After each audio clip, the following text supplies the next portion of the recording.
All right, here we are, Q4 institutions.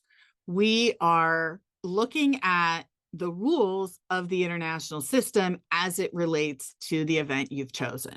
So, what were the international institutions or rules that affected or should have affected how the actors interacted with each other?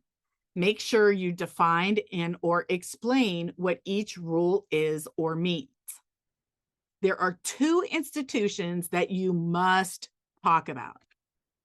One is anarchy. This is the absence of a central authority with the ability to make and enforce laws that bind all actors. How did the absence of a global government make this interaction possible? And what might have happened if there was a global government? Anarchy is the nature of the system. It's not in international law anywhere, but it is a description of the international system. You need to talk about it. You need to explain what anarchy is. You need to talk about how the absence of a global government, i.e., the presence of anarchy, made your interaction possible. Another way to think of this is what might have happened if there was a global government? Would your event have taken place? And if so, how or why or whatever? And if not, how or why or whatever?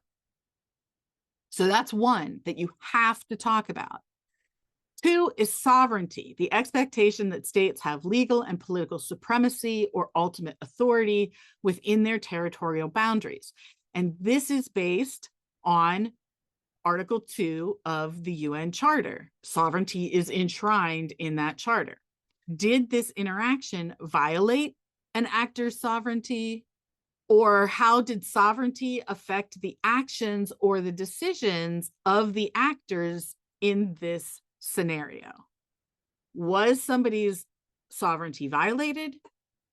What role did sovereignty play in the action itself? The decisions that were made by the actors regarding this interaction? You need to talk about that and explain what sovereignty is and the role that it played.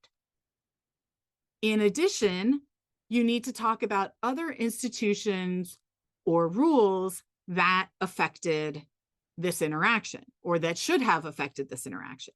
One set of rules would be relevant international treaties. There are international agreements on basically every issue that exists. So doing a Google search for international agreements delivering the mail, you will see that there are agreements on this. All right. So look for treaties that talk about the situation in which your actors find themselves. Also, there are international norms, how actors regularly behave with each other. This is a little bit harder than looking up relevant treaties, but Googling norms about trade or customary international law, trade, and you might be able to find something that talks about how actors are expected to behave in this circumstance, in the type of interaction that you are looking at. Going back to the armistice that was signed to end World War I, November 11th, 1918, let's talk about anarchy. This is a lack of a central government that can make and enforce rules. Without a global government, states had to take actions to protect themselves. Remember, the interests of the Allies was to prevent Germany from ever being able to start a war again. So the harsh treaty terms were intended to do this. They were expected to protect the Allies in the future. So because the Allies didn't have anyone else who could protect them, the terms they put into the treaty that was signed on November 11th were put there to protect the Allies. Germany had no one to help prevent their loss in a war. So they had to do the thing that was going to protect them the best that they could in this situation of losing a war. If there was a global government, the war wouldn't have even happened in the first place, as these entities would have been moving toward war, this global government would have stepped in and been like, whoa, whoa, whoa, whoa, whoa, let's sort this out. You don't have to fight a war. And even if there had been a war, the end may have come sooner and would have been more balanced, with the global government mediating and being able to enforce whatever outcome came about. But there was no global government. States had to protect themselves. And so we get the harsh treaty terms on the Allies' part and the acceptance of those harsh terms because it was the best they could get to prevent further losses. Let's talk about sovereignty. So the entire war was a violation of invaded countries' sovereignty, right? So early on, Russia had invaded Germany, and for most of the war, Germany was operating in France and Belgium. Okay, so just by itself, those were invasions of countries' sovereignty. Additionally, in terms of the armistice itself, because that's the event we're talking about, the signing of the armistice, part of the terms were allowing Allied troops to occupy the border regions in Germany. So by Germany signing this agreement, they were saying, yes, we allow British, French, American troops to make camp in Germany on Germany's dime. Germany had to pay for the occupation. That was a massive violation of German sovereignty. Germany could accept these terms or refuse because they were a sovereign country. They could say yes, they could say no, but they were on the verge of losing. And so accepting the terms to prevent a more extensive violation of their sovereignty was the action of a sovereign government. So we're accepting a bad deal to prevent an even worse outcome. That's sovereignty. Other rules and norms. So the armistice was signed in France, in territory in France that was controlled by the Allies. The Germans had to drive 5 days across war zones to get to France to negotiate, basically be dictated this armistice. Driving across a war zone is very dangerous. And so they had a white flag on their cars, and they had a bugler playing whatever the bugle tune was for truce in order to avoid attack.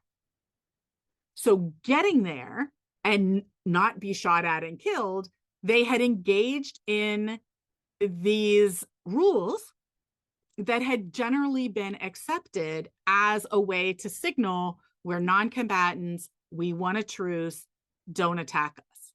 And they were able to get through Allied territory without being attacked because this white flag and this truce bugle was respected.